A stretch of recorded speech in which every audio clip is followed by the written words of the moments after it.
और इस बीच बड़ी खबर, थोड़ी ही देर में आदित्य L1 की होगी लॉन्चिंग। आदित्य L1 की लॉन्चिंग में अब बस 1 घंटे 20 मिनट का इंतजार बाकी। 11:50 पर लॉन्च होगा। अब आदित्य L1 की लॉन्चिंग होगी। पृथ्वी से 1.5 मिलियन किलोमीटर दूर रहेगा। आदित्य L1 सूर्य के करीब नहीं जाएगा। और देखिए, बड़ी बात है कि 11:50 पर यह लॉन्चिंग होने जा रही है। आदित्य L1 अंतरिक्ष यान को सूर्य और पृथ्वी के गुरुत्वाकर्षण प्रणाली के जो लैग्रेंज पॉइंट L1 है उसके चारों ओर एक हेलो कक्षा में रखा जाएगा। ये जगह धरती से करीब 15 लाख किलोमीटर की दूरी पर है। आप देखिए, लैग्रेंज पॉइंट्स ऐसे पॉइंट्स होती है जहां पर 2 पिंडों वाली गुरुत्वाकर्षण जो प्रणाली होती है उसमें एक छोटी वस्तु को जब वहां पर रखा जाता है तो वह स्थिर रहती है। यानी ये एक सेफ कॉर्नर रहता है जहां पर आप सूरज पर नजर रख सकते हैं। सूर्य और पृथ्वी जैसे 2 पिंड सिस्टम के लिए लैग्रेंज बिंदु से ऑप्टिम पॉइंट्स बन जाते हैं जहां पर स्पेसक्राफ्ट कम ईंधन की खपत के साथ बने रह सकते हैं। सोलर अर्थ सिस्टम में 5 लैग्रेंज पॉइंट्स है। लैग्रेंज बिंदु L1 पर आदित्य L1 जा रहा है। आदित्य L1 के सफर से जुड़ी बड़ी खबर, 16 दिन तक पृथ्वी की कक्षा में रहेगा। गति मिलने के बाद ट्रैजेक्टरी बदलेगी और पृथ्वी के चक्कर लगाने के 110 दिन का सफर यह तय करेगा। 16 दिन तक पृथ्वी की कक्षा में ही रहेगा आदित्य। 16 दिन तक पृथ्वी की कक्षा में, और उसके बाद जैसी गति मिलेगी, गति मिलने के बाद ट्रैजेक्टरी बदलेगा। तो देखिए, पूरा मिशन अब जो है वो बहुत ही खास रहने वाला है। वो इसलिए भी क्योंकि हमने चांद को तो खंगालना शुरू कर दिया, अब बारी सूरज की है। सबसे बड़ी बात यह है, देखिए, आप सूरज को अगर हम गौर से देख पाते हैं, वहां में इतिहास, वर्तमान, अगर भविष्य को हम देख पाते हैं तो प्रेडिक्शन कर पाना बहुत आसान रहेगा। क्योंकि देखिए, जितने भी प्लैनेट्स हैं वो सब सूरज के ही इर्द गिर्द घूमते हुए नजर आते हैं। ऐसे में अगर वहां से कुछ ठोस जानकारियां मिलती हैं, जिसकी कोशिश आदित्य L1 के जरिए की जा रही है, उससे जाहिर सी बात है सृष्टि में भारत पहला ऐसा देश बन जाएगा जो सृष्टि में जो घटित होने वाला है उसको पढ़ पाएगा। और देखिए, इसरो की वेबसाइट पर ऑनलाइन तस्वीरें मौजूद रहेंगी। और ये देखिए, अलग अलग तस्वीरें आपके सामने हैं। जो स्कूल प्रशासन है वो बच्चों को लेकर पहुंचा है इसरो सेंटर में। ये तस्वीरें लगातार आपको दिखा रहे हैं। श्री हरिकोटा में भी ये तस्वीरें साक्षी ने भी आपको दिखाई। और देखिए, बच्चे कितना ज्यादा एक्साइटेड नजर आ रहे हैं।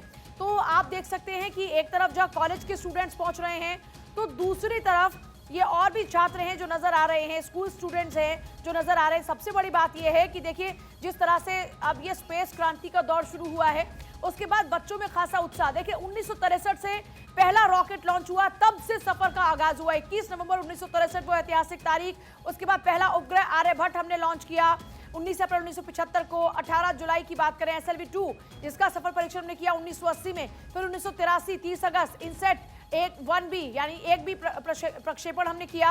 उसके बाद PSLV का प्रक्षेपण हुआ। तारीख 15 अक्टूबर 1994। 22 अक्टूबर की अगर बात करते हैं 2008 की, तो चंद्रयान 1 का प्रक्षेपण हुआ। फिर 24 सितंबर 2014 में मंगल मिशन 104 सैटेलाइट का प्रक्षेपण हुआ। 2017 में 15 फरवरी चंद्रयान 2 की लॉन्चिंग हुई। 22 जुलाई 2019, 14 जुलाई 2023 की देखिए तस्वीर आप देखें, जब चंद्रयान 3 की लॉन्चिंग हुई। फिर चंद्रयान 3 की लैंडिंग की तस्वीर 23 अगस्त, और आज वो तारीख है जब आदित्य L1 की लॉन्चिंग होगी। तो ये अब तक का सफर रहा है इसरो का।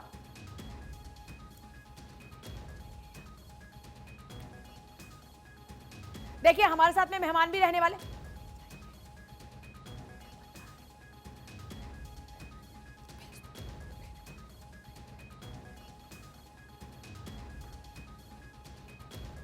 देखिए, मेरे साथ रत्नेश द्विवेदी वैज्ञानिक, मेरे साथ major Mohammad Ali Shah, retired major Mohammad Ali Shah defence expert, Deepak Vohra पूर्व राजनयिक, MD Ali Shah defence expert हैं, सुमित्रा मुखर्जी हैं साइंटिस्ट हमारे साथ में, मृत्युंजय गुहा स्पेस साइंटिस्ट, संध्या दुबे भी हमारे साथ में स्पेस साइंटिस्ट। सभी का एक बार स्वागत है। एक एक करके सभी के साथ में चर्चा की शुरुआत करती हूँ। रत्नेश द्विवेदी जी के साथ सबसे पहले शुरुआत करती हूँ। और रत्नेश जी, ऐतिहासिक लम्हा बेहद करीब है जब लॉन्चिंग होने जा रही है। मैं सबसे पहले आसान शब्दों में चाहूंगी कि आप हमारे दर्शकों को बताएं कि किस तरीके से आदित्य L1 एक नई इबारत लिखेगा, इससे हमें क्या क्या हासिल होगा, क्या क्या संभावनाएं हैं भारत के लिए। रत्नेश द्विवेदी।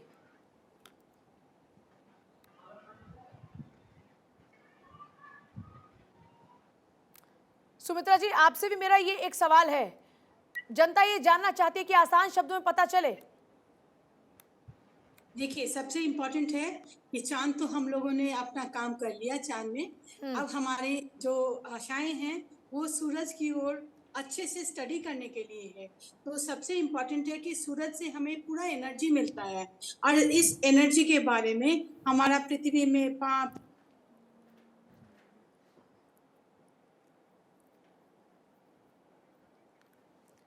सुमित्रा जी, हम बात ये पूरी बताना कीजिएगा। हाँ, चाहेंगे कि सूरज के अंदर में जो भी गतिविधि होती है, ये एक फ्यूजन के द्वारा जो एनर्जी तैयार होता है, ये प्लाज्मा स्टेट में है। तो यहाँ पर हमेशा सोलर फ्लेयर्स निकलते रहते हैं।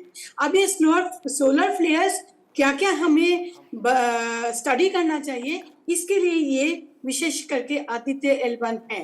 और अब हम लोग आदित्य L1 को लेकर के हम लोग क्या करते हैं, सूरज के एटमॉस्फेयर के बारे हाँ। में, सूरज के क्रोमोस्फेयर के बारे में, इसके कोरोना में इतना अधिक गर्मी है, एनर्जी है, इसके बारे में अब हम लोग स्टडी करना चाहेंगे, जिससे कि ये आदित्य हमें ये सूचना देगा। मान लीजिए कभी वहां पर जैसे पृथ्वी में भूकंप आते हैं ना, उसी प्रकार से सोलर भूकंप भी होते हैं। तो अगर ये सोलर भूकंप आते हैं, हमें क्या क्या अच्छा सुमित्रा नुकसान जी, करेंगे, अगर देखिए मैं आपसे आसान शब्दों में एक बात जानना चाहती हूँ। जैसे चांद पर तो हर कोई अब प्लॉट खरीदने का सपना देखने लगा, लेकिन चांद पर रिसर्च और स्पेस, जब हम सन की रिसर्च की बात करें तो दोनों में क्या फर्क है? हम जब सूरज पर रिसर्च करने जा रहे हैं तो उससे हमें क्या क्या मतलब हासिल होगा? जाहिर सी बात है वहां हम जिंदगी तो नहीं तलाश रहे, लेकिन वहां पे हम क्या क्या ऐसे कॉम्पोनेंट्स हैं जिनकी तलाश कर रहे हैं? हम लोग कंपोनेंट सबसे पहले सूरज के एनवायरनमेंट के बारे में, वहाँ का जो एटमॉस्फेयर है उसके बारे में, और वहाँ पर ये जो सोलर फ्लेयर्स हैं, ये हो सकता है कभी किसी समय में हमारे पृथ्वी का रुख कर ले, हमारे पृथ्वी में कुछ ज्यादा ही नुकसान कर दे। साथ ही साथ जो ये हम लोग सैटेलाइट छोड़ते हैं, ये हमारे सैटेलाइट को भी डैमेज कर सकता है, ये हमें नुकसान पहुंचा सकता है उसमें, और हमारे जो मैग्नेटिक फील्ड है उसके गतिविधि को बदल भी सकता है।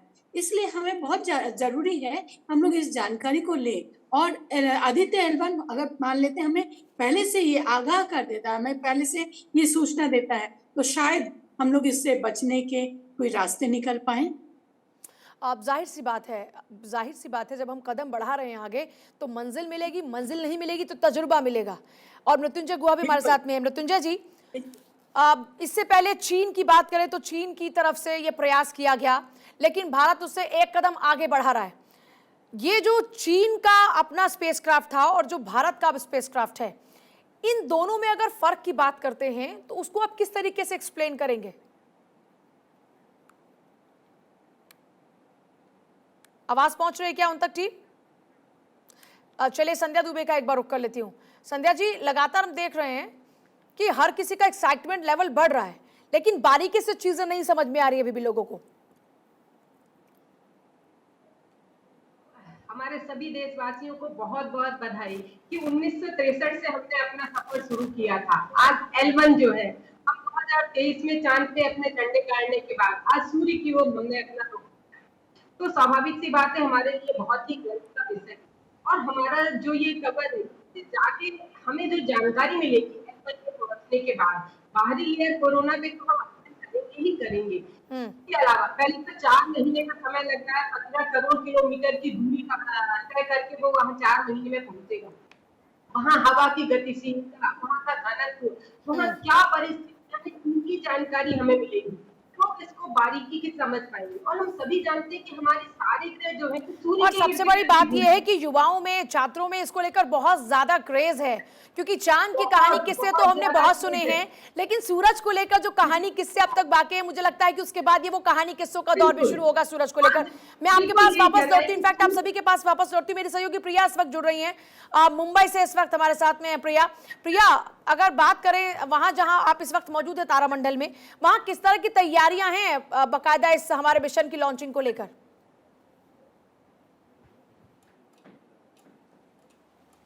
पूजा, देखिए यहाँ पर भी एक्साइटमेंट देखने को मिल रहा है। और इस वक्त हम जहाँ पर मौजूद हैं, ये दरअसल साइंस सेंटर है, और यहाँ पर विशेष तौर पर तैयारियाँ की गई है कि जब ये लॉन्चिंग हो तो इस पल का साक्षी तमाम लोग मौजूद हों। हाँ, ये तमाम लोग यहाँ पर बने जो कि यहाँ पर पहुँच रहे हैं, क्योंकि यहाँ पर इस वक्त मुंबई में बरसात हो रही है, इसी वजह से लोगों की संख्या में यहाँ पर प्रभाव ज़रूर देखने को मिल रहा है। लेकिन 11:30 बजे का वक्त बताया जा रहा है जब यहाँ पर लाइव टेलीकास्ट किया जाएगा, और उस दौरान तमाम जो लोग यहाँ पर पहुँचे हैं, जो कि इस साइंस सेंटर को घूमने भी पहुँचे हैं, कई सारे स्कूली स्टूडेंट्स यहाँ पर पहुँचे जो हैं तो उनको वो दिखाया जाएगा, क्योंकि जैसे कि आपने जिक्र किया कि मौका बहुत ज़्यादा खास है। जब हम बात करते हैं मिशन मून की तो इसको तो 15 साल हो गए, 2008 में इसकी शुरुआत हुई थी चंद्रयान 1 के साथ, लेकिन मिशन सन ये पहली मर्तबा है जबकि भारत की तरफ से इस तरीके से बड़ी पहल की गई। और देखिए 11:50 का वक्त होगा जब PSLV C57 से इसको लॉन्च किया जाएगा आदित्य L1 को, और इसको लेकर जहाँ पर एक तरफ तैयारियां उधर देखने को मिल रही है श्रीहरिकोटा में, जैसा कि आपने भी बताया, और हमारी सहयोगी भी लगातार वहाँ से ग्राउंड जीरो